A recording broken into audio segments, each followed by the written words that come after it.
Hi, this is Nahid, and welcome back to our growth process series. We've been talking our way down the obstacles pyramid, and we've gotten all the way to the needs level. And in this video, we're going to start talking about the beliefs level, which is the deepest level of the pyramid. But to give you some context, just as a quick review, remember that the core guiding question that's informing all of this is if we are smart and capable, we have the freedom to create any life we want for ourselves, why are so many people stuck and unhappy? This has led me to create a mission to clear the path to success because something must be getting in the way. And in my desire to understand what gets in the way, I developed the obstacles model. Throughout this video series, we've been working our way down the obstacles model. So we've talked about each level of the obstacles model: clarity, systems, relationships, and needs. And now we are at the beliefs level. So what are beliefs? Well, beliefs basically encompass everything that we've ever learned about life and the world that we live in. Some things we believe are different from what others believe. And that's important to understand because beliefs are less about truth sometimes than perspective. Building new beliefs or modifying current beliefs requires new learning. So being open to questioning your assumptions and trying different perspectives is key to changing your beliefs. We're also going to talk a little bit about how beliefs are related to needs, because in that relationship between needs and beliefs lies the key to profound and permanent positive transformation in your life. The thing to keep in mind with beliefs is that our beliefs are basically everything that we've ever learned. And that's a lot.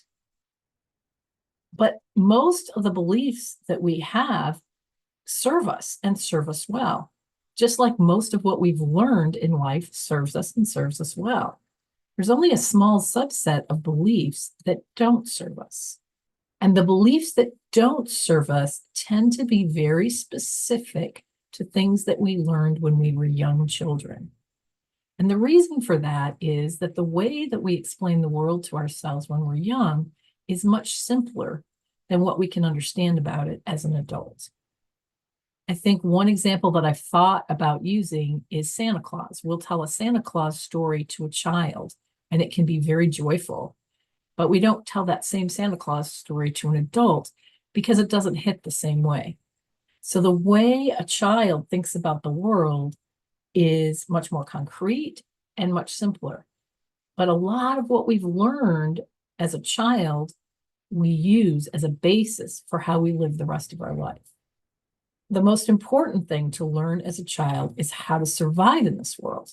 This basically means learning how to get our needs met. I'm going to repeat that. The most important thing to learn as a child is how to survive in this world. This basically means learning how to get our needs met. So the specific beliefs that keep us stuck are the ones that tell us that we can't get some of our needs met. And in order to explain that to you, I need to go back a little bit and go over some of the important things about needs, and then about how our beliefs cause us to block ourselves from getting our needs met. In the last video, we talked about why do we block ourselves from getting our needs met. So this will add a little bit more insight to it. As I mentioned in earlier videos, I tend to use a trigger log for people to help them identify their unmet needs. Every time we're triggered or we experience some kind of a negative emotion, it's because in that moment, there's something that we need to survive that feels threatened or at stake. Behind every trigger is an unmet need. Now, I like to use Maslow's hierarchy to represent all of our unmet needs because when we use Maslow's hierarchy, it's easy for people to understand. One of the metaphors that I use to help people understand unmet needs is the holes in the dike metaphor. And the idea is that every time you're having negative emotions that you probably experience as stress or mild agitation, there's a hole in your needs pyramid. And you are at some subconscious level motivated to fill up that hole. And so that's what's driving your behavior. And you're sort of blindly motivated to fill the hole up.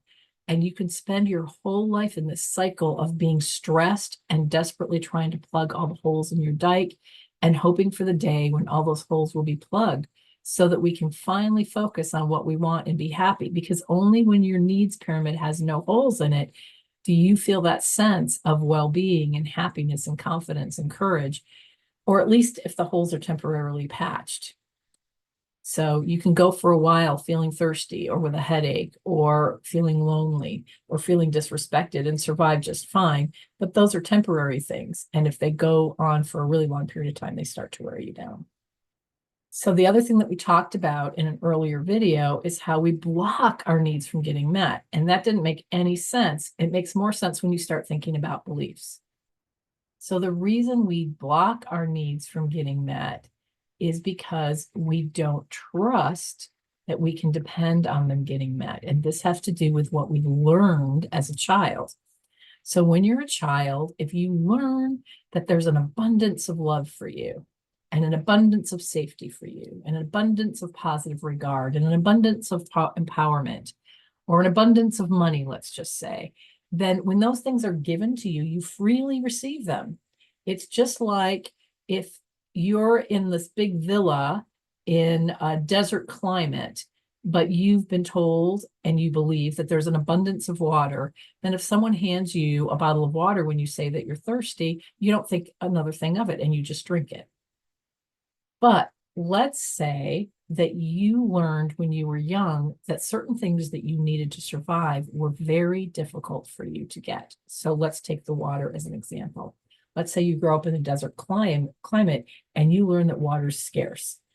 This ends up defining your entire personality because your personality becomes built upon having access to clean water, since you need water to survive. And if water is scarce, everything about your personality is designed to get water. If somebody gives you water freely, though, you're going to suspect that it might not be clean, or there might be something wrong with it, or there might be something wrong with the person. Why are they giving me that water? Because water's scarce. And that's the way it is with all of our beliefs. If you believe that money is abundant, then if someone came and offered you $1 million, you'd see no reason not to accept it. If you grew up believing that money was scarce and hard to come by, and someone offers you $1 million, you're going to be suspicious, and rightfully so, because of what you learned when you were grown up. So this is why people block themselves from getting what they most desperately need met, because they grew up believing that these things were scarce in the world for them. Scarcity is about distrust. If you distrust something, then you tend not to freely receive it.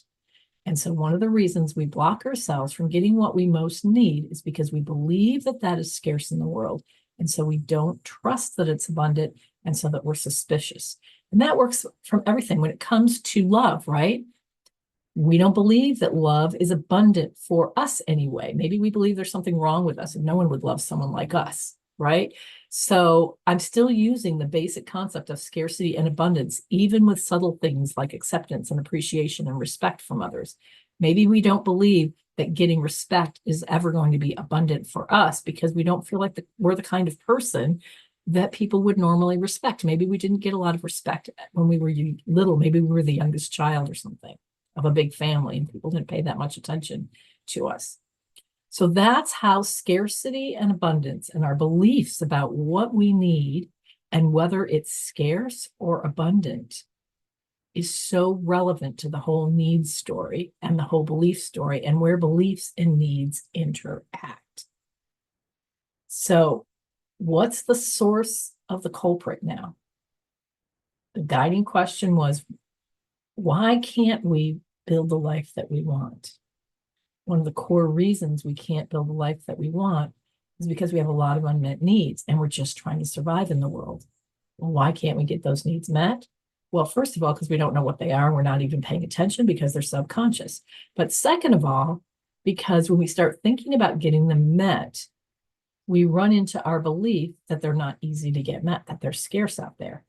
And because they're scarce out there, we find ourselves in a bind where even though we know we need to get this need met, we don't see how to do it.